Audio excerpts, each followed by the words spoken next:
The end was very close. It came with a deafening roar that stunned me. Something in the very bowels of the Titanic exploded and millions of sparks shot up to the sky like rockets in a park on the night of a summer holiday. This red spurt was fan-shaped as it went up, but the sparks dispersed in every direction in the shape of a fountain of fire.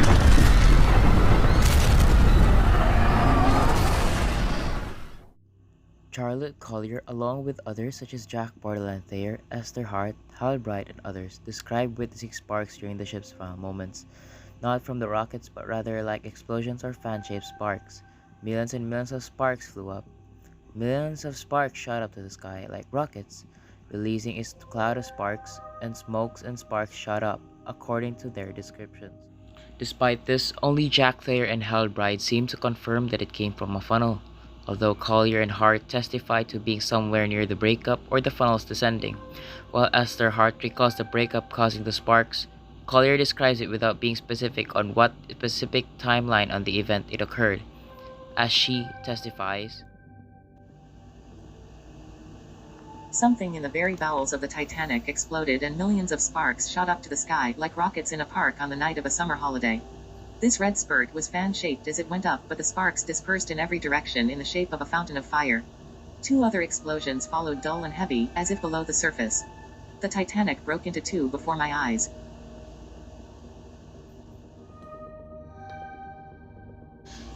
she indicates that something exploded somewhere in the bowels of the Titanic, which could be referring to the boilers, causing the Titanic to release a fan-shaped spurt of spark, and the ship appeared to break in half right after. Although it appears as if they describe it during the ship's breakup, the sounds she heard appeared to be quote-unquote roaring, and added again quote-unquote, two other explosions followed, dull and heavy.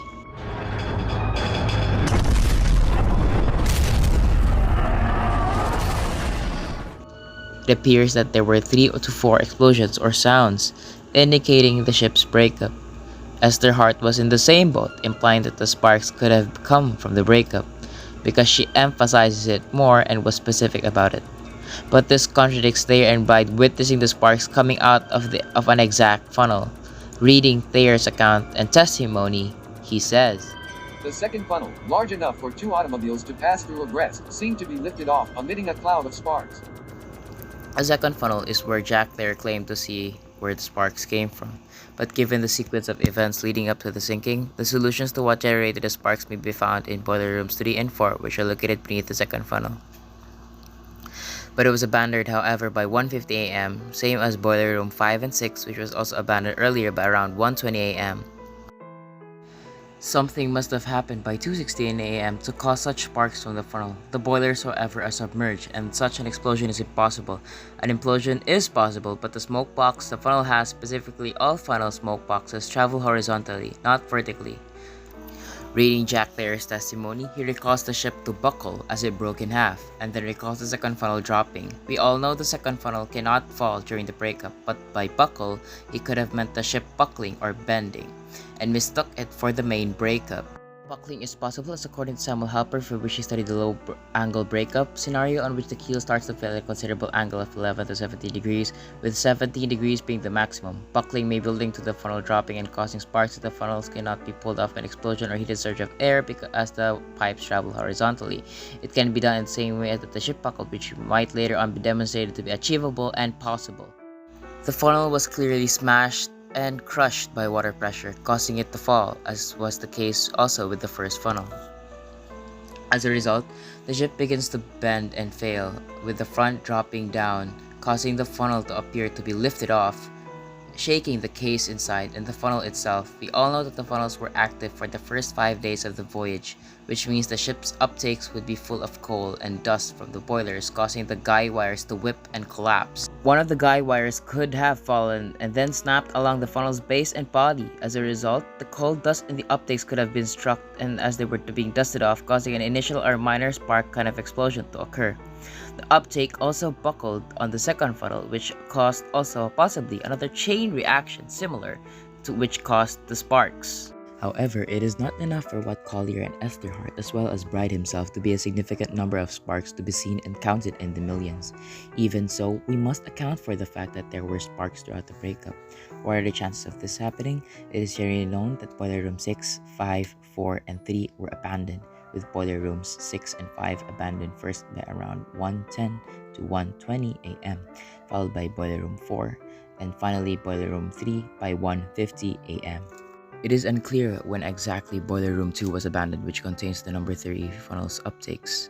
This could lead us to believe that boiler room 2 was not abandoned at all and that the boilers were still operational, which is possible given that the lights were still going on during the sinking.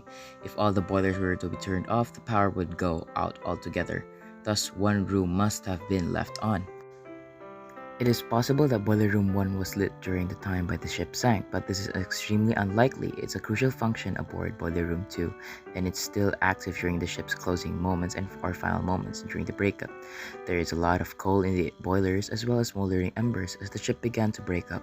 A heated surge of air could have escaped due to the rapid dive or final plunge, as air is replaced by water significantly produced by the top cant of the ship as the base of the second funnel fell away, eventually then flooding the uptake and resulting into more rapid flooding, and as a result, a shower of sparks is indeed possible. If not certain, it is possible that sparks from the breakup were added to the main sparks that came out of the break to make it appear as if there were millions through the third funnel. The uptakes of the third funnel were full of coal dust and probably embers, which might have caused the funnel to be sparked in the same way as the second. However, aside from the guy wires being the primary cause of the buckling of the uptakes, the breakup that resulted in sparks could have triggered a chain reaction, causing the third funnel to spew a cloud of sparks that was even worse than the second.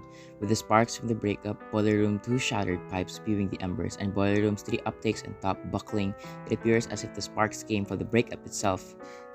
It is backed by 2 witness statements or accounts, one of which was given by Frank Osman, who stated after being questioned regarding the boilers exploding and what came after it. After she got to a certain angle, she exploded, broke in halves, and it seemed to me as if all the engines and everything that was in the after part slid out into the forward part, and the after part came up right again, and as soon as it came up right down, it went again.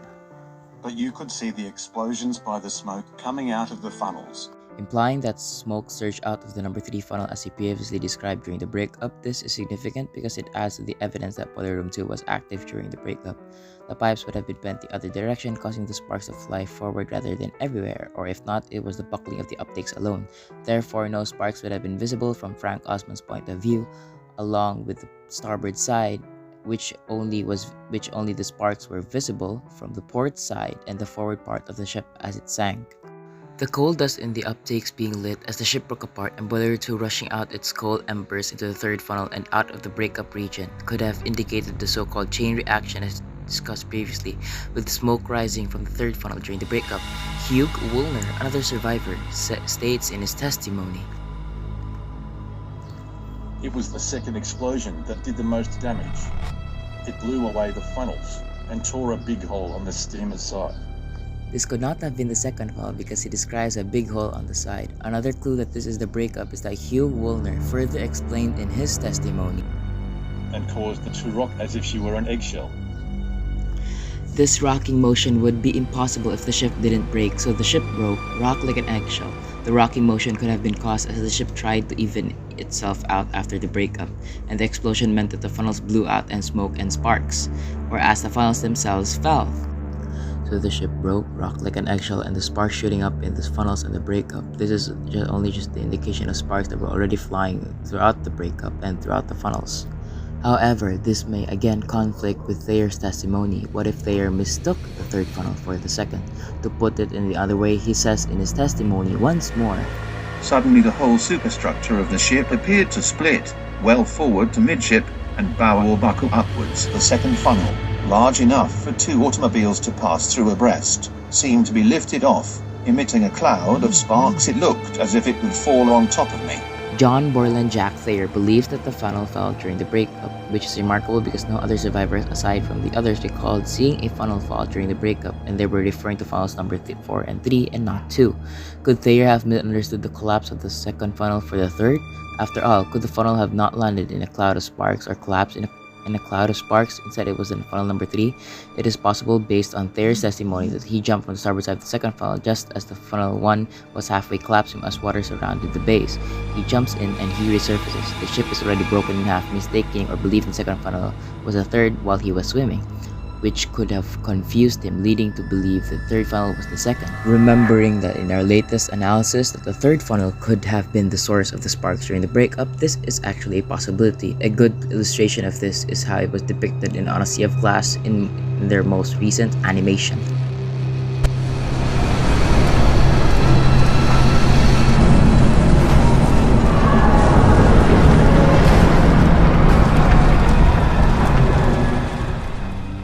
To summarize, we are unsure where the sparks truly came from. They might have come from the second funnel alone, the third funnel alone, or the breakup itself only. Or it could be both from the third and second funnel. But alteration and tweaks must be made to account for as much as feasible to the survivors of what they said they saw on that fateful night during the sinking of the RMS Titanic on April 15th of 1912.